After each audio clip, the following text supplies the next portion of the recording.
Mi novio era un romántico empedernido. Hasta que revisé su teléfono por accidente. Contexto inicial. Mi nombre es Valeria, tengo 26 años, y siempre me consideré una persona con los pies en la tierra. No soy de las que creen en cuentos de hadas, pero cuando conocí a Luis, por un momento, pensé que me había equivocado. Todo comenzó hace 1 año y medio en un café al que suelo ir los sábados por la mañana. Él estaba sentado en la mesa de al lado, leyendo el mismo libro que yo había terminado la semana anterior. No fue un encuentro explosivo ni nada por el estilo, sino algo tranquilo y natural. Empezamos a hablar del autor, luego de nuestras vidas, y en cuestión de semanas, estábamos saliendo formalmente. Luis era, para ponerlo en palabras simples, el hombre perfecto on paper. Detallista, atento, un caballero. Recordaba cada aniversario, cada dato sin importancia que yo le soltaba en una conversación. Si mencionaba de pasada que me gustaban los girasoles, al día siguiente tenía un ramo en la puerta de mi trabajo. Si decía que tenía un día estresante, aparecía con mi comida favorita. Mis amigas me decían que era un hallazgo, un diamante en bruto que había sorteado los estragos de las apps de citas. Pero con el tiempo, esa perfección empezó a volverse inquietante. Era demasiado bueno para ser verdad. No tenía un pasado complicado del que hablar, nunca se enojaba, y siempre, anticipaba cada uno de mis deseos. Empecé a notar pequeños detalles, a veces, cuando creía que no lo miraba, su sonrisa se desvanecía y su mirada se perdía en un vacío frío. Lo atribuí al estrés del trabajo. El primer indicio real de que algo andaba mal surgió unos 6 meses después de empezar a salir. Estábamos en mi departamento y sonó su teléfono. Él lo miró y, con una velocidad inusual, lo silenció y lo guardó en el bolsillo. Es del trabajo, nada urgente, dijo con una sonrisa demasiado rápida. Unos minutos después, se excusó para ir al baño y yo, casi sin pensar, me acerqué a su chaqueta. No sé qué me impulsó a hacerlo. Tal vez la curiosidad, tal vez esa punzada de intuición que a veces ignoramos. No llegué a revisarlo porque salió del baño enseguida, pero la semilla de la duda ya estaba plantada. La gota que colmó el vaso fue hace 3 semanas. Habíamos ido al cine y, al salir, él se dio cuenta de que había perdido su bufanda. Mientras él volvía a buscarla, me dejó su teléfono para que lo cuidara. Estaba desbloqueado. Y en la pantalla, una notificación de una app de mensajería que no reconocí brillaba con el nombre Cariño. Mi corazón se detuvo. No soy esa persona. De verdad, no lo soy. Pero esta vez, con las manos temblorosas y un nudo en la garganta, entré a su galería de fotos. Y lo que encontré no fueron selfies con otra mujer, ni conversaciones comprometedoras. Eran fotos de mí. Docenas de ellas. Fotos que yo no recordaba haberme tomado. Algunas eran desde lejos, en la calle, saliendo de mi gimnasio, incluso una a través de la ventana de mi propia casa. Otras eran capturas de pantalla de mis historias de Instagram, pero ampliadas en zonas específicas, como mis manos o el fondo. Y, lo más aterrador, un documento de notas lleno de observaciones sobre mí. Horarios, rutinas, gustos, disgustos, cosas que ni yo misma tenía tan registradas. No era una infidelidad. Esto era algo mucho, mucho peor. En ese momento, escuché sus pasos acercándose. Cerré todo, dejé el teléfono exactamente donde estaba, y sonreí como si mi mundo no se hubiera acabado. La perfección de Luis no era romántica. Era un estudio meticuloso. Y yo, sin saberlo, había sido su sujeto de observación. Actualización 1. El paseo de regreso a casa desde el cine fue el trayecto más largo y silencioso de mi vida. Cada paso que dábamos por las calles mal iluminadas resonaba en mis oídos como un tambor. Luis hablaba, comentaba algo sobre la película, pero su voz sonaba distante, como un zumbido molesto. Yo solo podía asentir con la cabeza, con una sonrisa rígida pegada en el rostro que sentía tan falsa como todo lo que había creído de nuestra relación. Mi mente era un torbellino de esas imágenes, mis propias manos, mi ventana, mis horarios anotados con precisión clínica en su teléfono. No dije nada. ¿Cómo podía hacerlo? Si admitía que había revisado su teléfono, perdía cualquier ventaja mínima que tuviera. Y si revelaba lo que sabía, no tenía idea de cómo podría reaccionar. El Luis que yo conocía era gentil, pero el hombre detrás de esas fotos era un completo desconocido, y los desconocidos son impredecibles. El miedo, frío y agudo, se había instalado en mi estómago. Al llegar a la puerta de mi edificio, me giré hacia él, aún con esa sonrisa de plástico. Fue una noche maravillosa, Luis. Pero tengo un dolor de cabeza espantoso, creo que necesito dormir, dije, y mi voz sonó sorprendentemente normal. Él se veía genuinamente preocupado. ¿Quieres que te prepare un té? ¿O puedo ir a la farmacia a comprarte algo? La oferta, que en cualquier otra circunstancia me habría parecido adorable, ahora me resultaba macabra. Era parte del guión, una línea más en su papel de novio perfecto, basada en los datos que había recolectado. Valeria responde bien a los cuidados cuando está enferma. No, no te preocupes, en serio. Solo necesito descansar, insistí, evitando su mirada. Le di un beso rápido en la mejilla, un acto que me provocó náuseas, y entré al edificio sin mirar atrás. Sentí su mirada en mi espalda hasta que la puerta se cerró. Una vez dentro, me desplomé contra la pared, jadeando. Las lágrimas no llegaron, solo había un vacío helado y una alerta máxima en todos mis sentidos. Lo primero que hice fue correr el cerrojo de la puerta.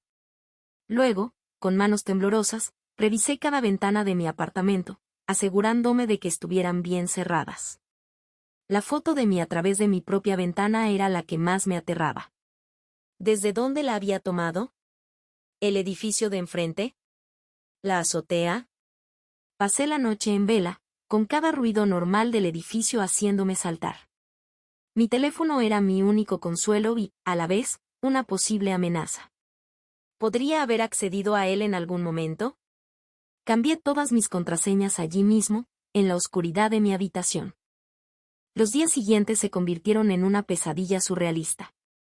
Tenía que actuar con normalidad. Respondía a sus mensajes, aceptaba sus llamadas, pero cada interacción era una tortura. Empecé a notar patrones que antes había ignorado. Sus preguntas siempre eran leading, diseñadas para extraer más información. Oye, ese nuevo café al que fuiste con tu amiga Ana, ¿qué tal está? ¿Es muy concurrido los jueves por la tarde? Antes, lo hubiera encontrado interesado en mi vida. Ahora, solo escuchaba a un investigador completando su archivo. Decidí que no podía ser una víctima en mi propia historia.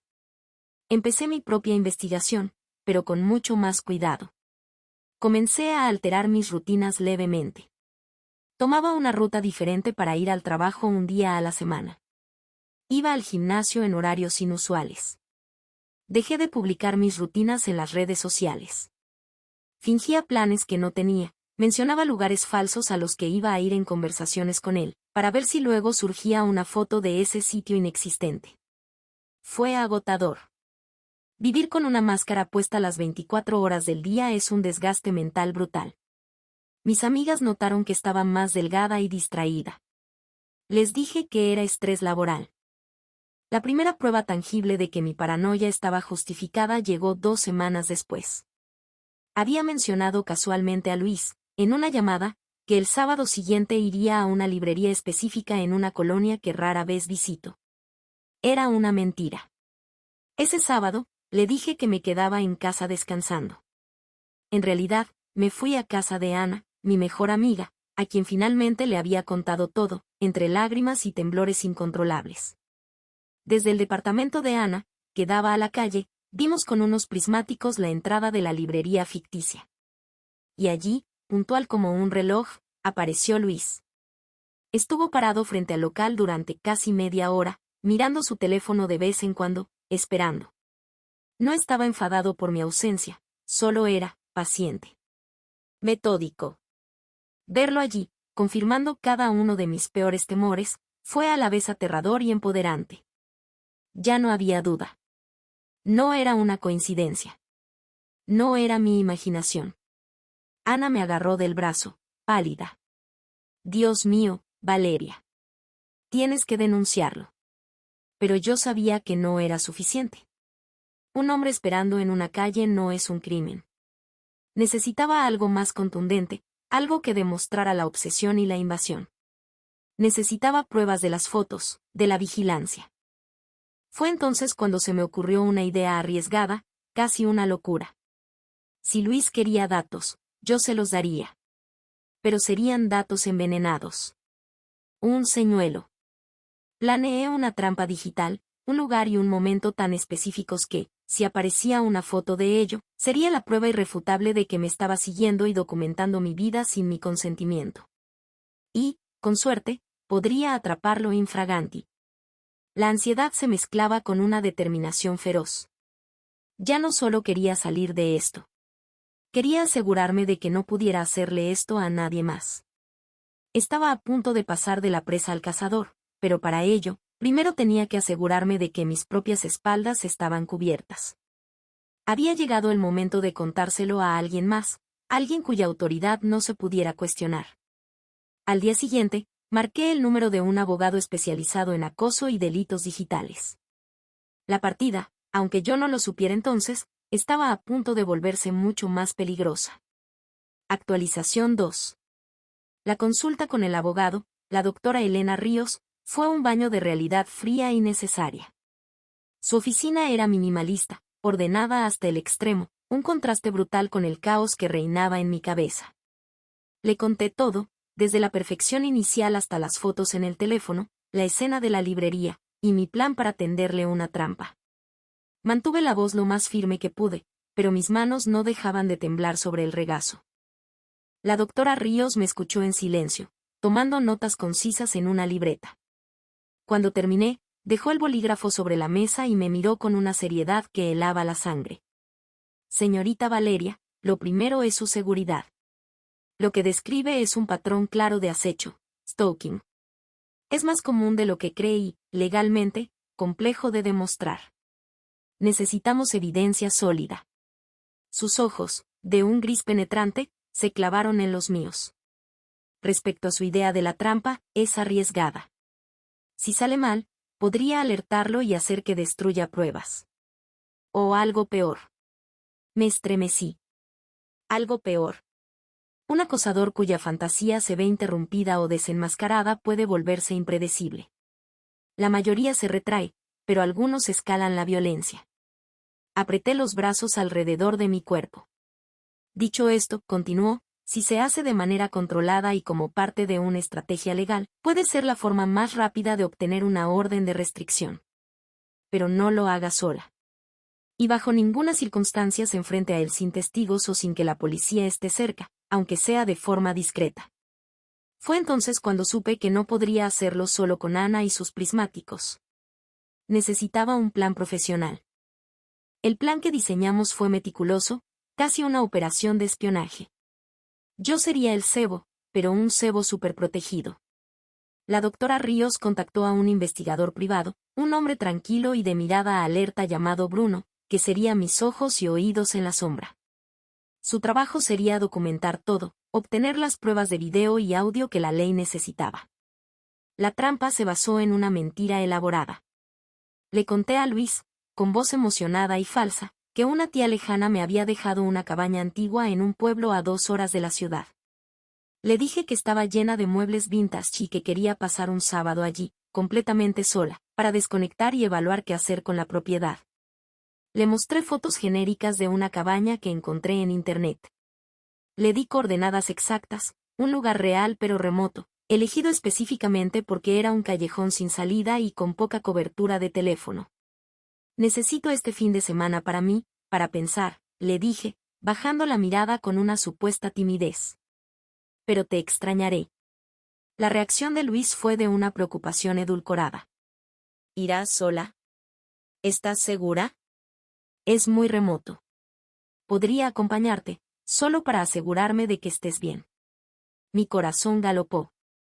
Eso arruinaría todo. No, Luis, en serio. Necesito este tiempo. Es importante para mí. Hice una pausa, dejando caer el anzuelo final. Pero te prometo que el sábado a las 5 de la tarde, justo cuando se ponga el sol, estaré en la puerta de la cabaña, tomándome un café y pensando en ti. Será nuestro momento, aunque estés lejos. Era un detalle ridículamente específico y romántico, el tipo de cosa que el Luis perfecto adoraría. Y, crucialmente, era una predicción de mis acciones futuras en un lugar y hora exactos. Si aparecía una foto mía en ese instante, sería la prueba de que estaba allí, vigilándome. El sábado llegó con una nube de ansiedad que me envolvía. Bruno, el investigador, ya estaba en posición cerca de la cabaña desde horas antes, camuflado entre la vegetación con cámaras de largo alcance y equipo de grabación de audio. 2 agentes de policía, alertados por la doctora Ríos, estaban estacionados en un coche patrulla sin distintivos a 1 kilómetro de distancia, listos para intervenir. Yo conduje hasta el lugar con el estómago en un nudo. La cabaña era tan lúgubre y aislada como parecía en las fotos. Cada crujido de una rama, cada susurro del viento, me hacía saltar. A las 4:55 de la tarde, tal como lo había prometido, salí a la pequeña terraza de la cabaña con una taza de café en la mano. El sol comenzaba a teñir el cielo de naranja y púrpura. Mi espalda sentía un picor imaginario, la sensación de ser observada era física, palpable. Los minutos pasaron con una lentitud agonizante. 5 de la tarde, 5:05 de la tarde, ¿me habría equivocado? ¿Habría sido demasiado obvia? La decepción empezó a mezclarse con el miedo. Tal vez era más cuidadoso de lo que pensaba. Y entonces, a las 5:12 de la tarde, lo vi. Un movimiento entre los árboles, a unos 100 metros de distancia. No era Luis directamente, sino el reflejo del sol en el lente de una cámara.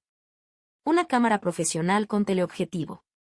Bruno, a través del discreto dispositivo de comunicación que llevaba en el oído, susurró: «Tengo al sujeto. Posición confirmada. Está grabando». Un alivio vertiginoso, seguido de un miedo primitivo, me inundó. Estaba allí. Realmente estaba allí. Había viajado 2 horas para espiarme en mi retiro espiritual, para documentar un momento íntimo que yo había fabricado para él. La perversión de la situación me dejó sin aliento. Siguiendo el guión, saqué mi teléfono y fingí una llamada. Hablé en voz alta, para que los micrófonos de Bruno pudieran captarlo y, con suerte, la cámara de Luis pudiera leer mis labios. Sí, Ana, estoy aquí. Es tan tranquilo, y tan solitario. A veces siento que alguien me mira. Miré directamente hacia la arboleda donde estaba escondido, sosteniendo la mirada por un par de segundos demasiado largos. Es probablemente solo mi imaginación, ¿no? Fue un riesgo. Un desafío directo. Quería ver su reacción. A través del auricular, la voz de Bruno fue tensa. El sujeto bajó la cámara. Parece alterado. Se está moviendo. Era el momento. Di la señal acordada, me ajusté la goma del cabello, un gesto inocente que para Bruno significaba procedan. Lo que sucedió después fue una ráfaga de acción contenida. Los 2 agentes, que se habían acercado sigilosamente por la retaguardia del bosque, emergieron de entre los árboles flanqueando a Luis. No hubo gritos, ni persecución. Fue rápido, profesional. Lo sorprendieron con la cámara en las manos, el teleobjetivo apuntando directamente a mí. Desde la distancia, pude ver su figura congelarse. Incluso desde allí, pude distinguir la expresión de su rostro, no era de rabia, sino de una sorpresa absoluta, como un niño al que hubieran pillado haciendo trampa en un juego. Luego, esa sorpresa se transformó en una máscara de indignación cuando los agentes empezaron a hablar con él. No me acerqué. Bruno se encargó de eso. Mientras los agentes procedían a identificar a Luis y a requisarle el equipo, la cámara, su teléfono, que sería crucial, Bruno se encargó de escoltarme de vuelta a mi auto, lejos de la escena. No quería un enfrentamiento. No quería oír sus excusas. Obtuvimos lo que necesitábamos, dijo Bruno con calma mientras caminábamos. Video de él grabándote, en un lugar privado y remoto, después de que tú especificaste que estarías sola. Es una violación clara de la ley anti-stalking. Con esto y el historial de mensajes y ubicaciones que tu abogada está recopilando, tenemos un caso sólido. En el camino de regreso a la ciudad, lloré. No eran lágrimas de tristeza por la relación, sino de liberación por haber logrado capturar al fantasma que me había estado acechando. La evidencia era tangible ahora. Ya no solo vivía en mi cabeza. Estaba en una tarjeta de memoria, en un informe policial. Pero, como me había advertido la doctora Ríos, desenmascarar a un acosador es solo el primer paso. La mañana siguiente, Luis, ahora consciente de que su fachada se había derrumbado por completo, comenzó su contraofensiva. Y no fue con disculpas o ruegos. Fue con furia. Mi teléfono empezó a vibrar de forma incesante. No eran los mensajes empalagosos de antes, sino una avalancha de acusaciones y victimismo. Luis, armaste todo esto para difamarme. Eres una manipuladora. Luis, yo solo quería asegurarme de que estabas bien en un lugar tan peligroso. Eres una desagradecida. Luis, esos policías son unos incompetentes. Les mostraré quién soy yo. Tienes otra cosa coming, Valeria. No te saldrás con la tuya. El miedo regresó, diferente esta vez. Menos abstracto, más personal. Ya no era el miedo a lo desconocido, sino el miedo a la reacción de un hombre que había perdido el control de la narrativa que tan cuidadosamente había construido. Su máscara de caballero se había caído, y lo que quedaba debajo era un rostro lleno de rabia y derecho de propiedad. La partida había cambiado.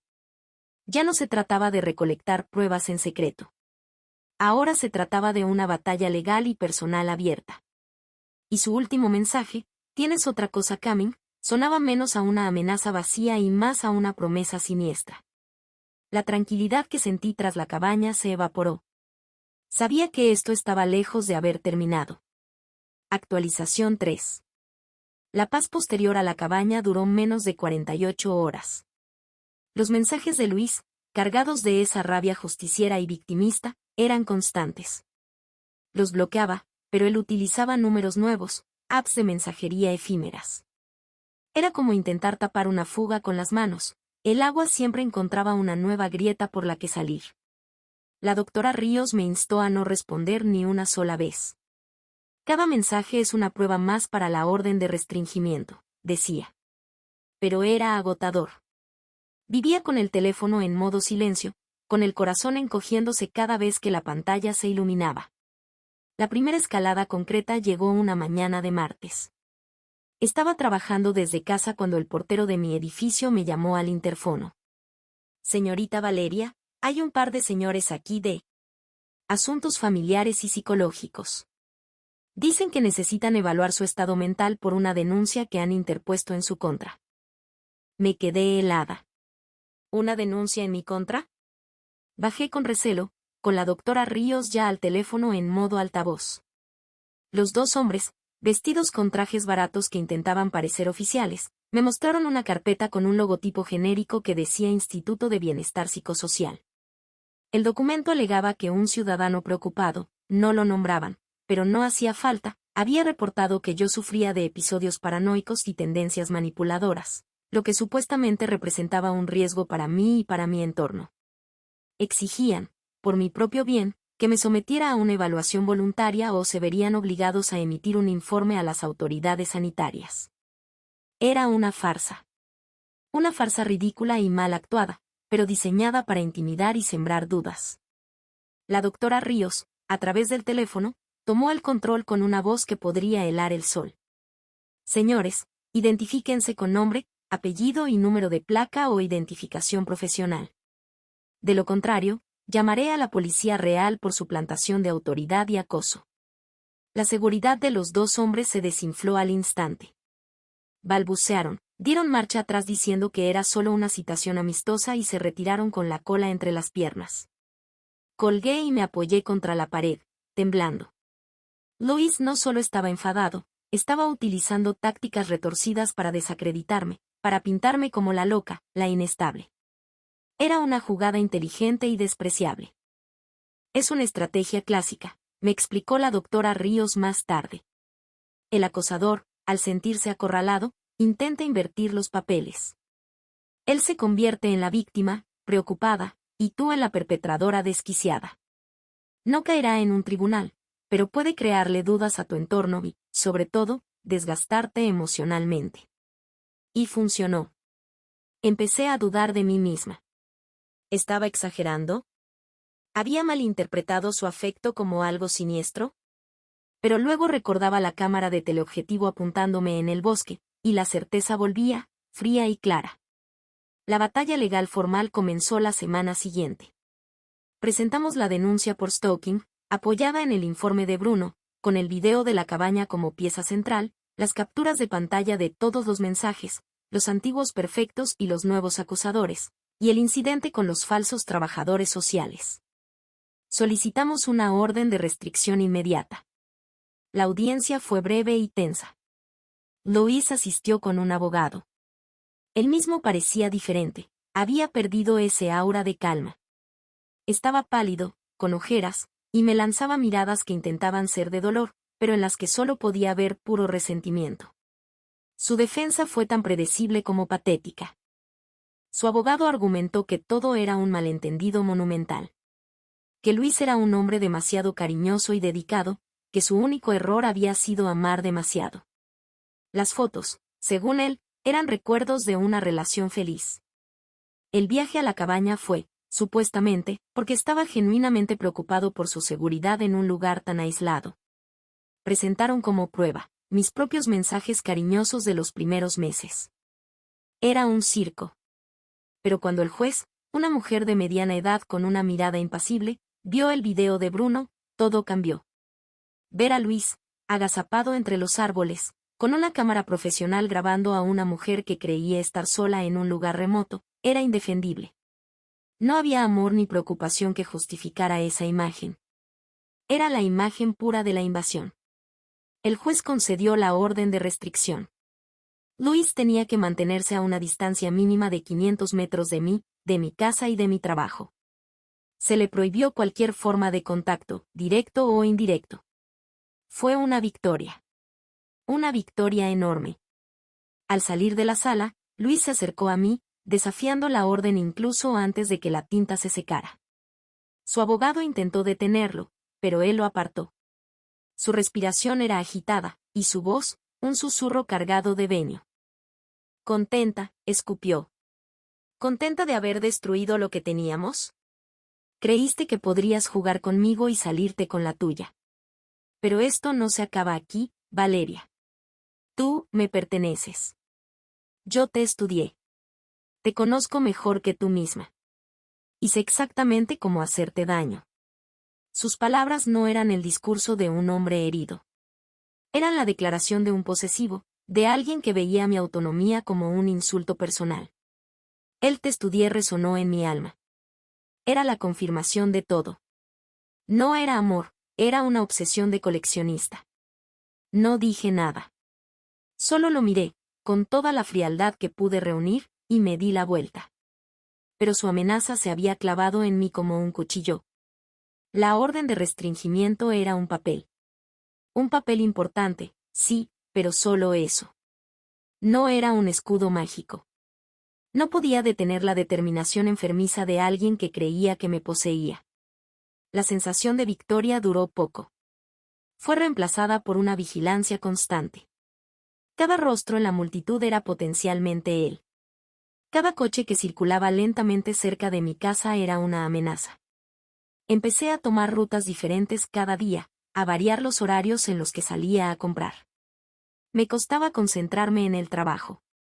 Había ganado una batalla legal, pero la guerra psicológica estaba lejos de terminar. Y Luis, fiel a su palabra de que esto no se acaba aquí, pronto lo demostraría de la manera más violenta y personal posible. La calma antes de la tormenta había terminado. La tormenta misma estaba a punto de desatarse sobre mi vida, y esta vez, ni la orden de restringimiento ni la ley parecerían suficientes para contenerla. Actualización 4. La orden de restricción era un amuleto de papel. Lo sabía en el fondo, pero intentaba aferrarme a ella como a un salvavidas. Durante 2 semanas, el silencio fue absoluto. No hubo mensajes, no hubo avistamientos. Empecé a respirar un poco, a bajar la guardia 1 milímetro. Tal vez, solo tal vez, la advertencia del juez había surtido efecto. Tal vez el Luis racional, el que sabía cómo funcionaban las consecuencias, había vencido al obsesivo. Fue un error catastrófico confiarme. Una noche de lluvia, regresé a mi apartamento después de cenar con Ana. Estaba cansada pero más tranquila de lo habitual. Subí en el ascensor, saqué mis llaves y abrí la puerta. Todo parecía normal. Dejé mi bolso en la mesa de la entrada, encendí la luz de la sala y me quedé paralizada. Algo estaba mal. Profundamente mal. No era algo evidente a simple vista. No había muebles volcados ni ventanas rotas. Pero el aire olía diferente. No a mí, no a mi colonia o a mi comida. Olía a un perfume amaderado y limpio. El perfume de Luis. Mi corazón se disparó. Mis ojos, ahora en alerta máxima, escudriñaron cada centímetro. Y entonces lo vi. En la repisa de la chimenea, donde yo guardaba una pequeña figura de cerámica que me regaló mi abuela, había un libro. Un libro que no era mío. Me acerqué con pasos lentos, como si me acercara a una serpiente. Era el mismo libro que estábamos leyendo cuando nos conocimos en el café. Lo abrí. En la primera página, con su letra pulcra y ordenada, había una inscripción. Para recordarte dónde empezó todo. Los finales los escribimos nosotros. Un escalofrío me recorrió la espalda. Había estado aquí. Dentro de mi casa. Mi santuario, mi único lugar seguro, había sido violado. El pánico se apoderó de mí. Corrí a revisar la puerta. No había señales de forzadura. Las ventanas, cerradas. ¿Cómo había entrado? Llamé a la policía con la voz quebrada por los sollozos. Mientras esperaba, revisé el apartamento con el corazón en la garganta. Encontré más regalitos. Un arete mío, que creía perdido, colocado perfectamente sobre mi almohada. La foto de nosotros en la cabaña, una selfie que le mandé cuando llegué el día de la trampa, impresa y clavada con un cuchillo de cocina en la puerta de mi refrigerador. Y lo más aterrador, mi diario personal, que guardaba bajo mi colchón, estaba sobre mi escritorio. Abierto en una página reciente donde había escrito sobre el miedo, sobre la ansiedad, sobre lo mucho que lo odiaba. Alguien había subrayado con rojo la frase, ojalá nunca lo hubiera conocido. La policía llegó. Fueron profesionales, pero se notaba su impotencia. Sin pruebas de allanamiento, sin huellas, Luis usaba guantes, lo supe de inmediato, era mi palabra contra la de un hombre que, para la ley en ese momento, solo había violado una orden de restricción al entrar. Y para probar eso, necesitábamos pruebas. Fue entonces cuando recordé una conversación intrascendente de meses atrás. Luis, con su sonrisa encantadora, me había preguntado una vez, ¿y no te da miedo que te roben? Deberías poner cámaras, yo te ayudo. En ese momento, lo encontré adorable. Ahora, la memoria me golpeó como un puño. Él conocía la seguridad de mi edificio. Él sabía cómo burlarla. Le conté todo esto a la oficial a cargo, una mujer con cara de cansancio y empatía. Señorita, con lo del cuchillo en la foto podemos intentar algo por amenazas, pero es débil. Él puede decir que fue un símbolo dramático de su dolor. Me dio un número de caso y me recomendó, una vez más, que cambiara las cerraduras y considerara mudarme. Mudarme. Como si fuera tan fácil abandonar mi vida, mi trabajo, mi hogar. La sensación de vulnerabilidad era absoluta. Ya no me sentía segura en ningún lugar. Esa noche no dormí en casa. Me fui a un hotel barato, temblando en la cama cada vez que oía un ruido en el pasillo. Al día siguiente, con el rostro hinchado por el llanto y el insomnio, fui directo a la oficina de la doctora Ríos. Le mostré las fotos que había tomado de los regalos. Su rostro, por primera vez, mostró una grieta en su profesionalismo imperturbable. Un destello de genuina preocupación. Esto es una escalada significativa, Valeria. Entrar a su domicilio es un salto cualitativo en el acoso. Demuestra una audacia y un desprecio por la ley que es extremadamente peligroso. Suspiró, pasándose una mano por el rostro. Tenemos que actuar de manera más contundente. Voy a pedir una revisión de la orden de restricción para que incluya monitoreo electrónico. Y vamos a presentar cargos por allanamiento de morada y amenazas con la nueva evidencia. Mientras ella se ponía a trabajar, Yo decidí que no podía seguir siendo un blanco pasivo. Si él conocía mi seguridad, yo la reforzaría hasta convertirla en una fortaleza. Contraté a un cerrajero para que cambiara todas las cerraduras por modelos de alta seguridad a prueba de ganzúas. Instalé una cámara de vigilancia en la puerta de mi apartamento y otra en el salón, con visión nocturna y sensor de movimiento que me enviaba alertas al teléfono. Compré un pestillo interior de acero. Le expliqué la situación al portero y le mostré una foto de Luis, pidiéndole que bajo ningún concepto lo dejara pasar, incluso si alegaba ser un repartidor o un técnico. Vivir así era un infierno. Cada alerta del teléfono me hacía saltar. Cada paso en el pasillo me ponía en guardia. Estaba agotada, mental y físicamente. Mi trabajo se resintió. Mis amigos me veían palidecer y enflaquecer. 2 días después, a las 3:17 de la madrugada, mi teléfono vibró con una alerta de la cámara del salón. El corazón se me escapó del pecho. Con manos temblorosas, abrí la app en directo. La imagen, en la penumbra verdosa de la visión nocturna, mostraba mi salón vacío. Durante 1 minuto, no pasó nada. Estaba a punto de cerrarla, pensando que había sido un fallo, cuando la puerta de mi terraza, que daba a un pequeño balcón en el segundo piso, se abrió lentamente. No había forzado la cerradura principal. Había escalado la fachada del edificio. Una figura alta y delgada, encapuchada, entró en mi salón. Se quedó quieta un momento, escaneando la habitación. Luego, se quitó la capucha. Era Luis. Su rostro, captado por la cámara, no era el de un hombre enfadado o histérico. Estaba tranquilo, sereno, con una sonrisa pequeña y triunfal en los labios. Se paseó por mi salón como si fuera suyo. Pasó un dedo por el lomo de mis libros, miró las fotos en la repisa. Era la pose de un propietario revisando sus bienes. Luego, se acercó a la cámara. La miró directamente. Sabía que estaba allí. Levantó la mano y mostró un pequeño objeto metálico. Una llave vieja. Mi llave vieja. Debía haberse hecho una copia antes de que cambiara las cerraduras.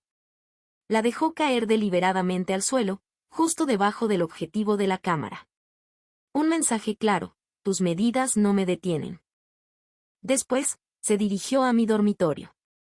La cámara no llegaba allí, pero la de la puerta captó cómo salió unos minutos después, volviendo a subirse la capucha.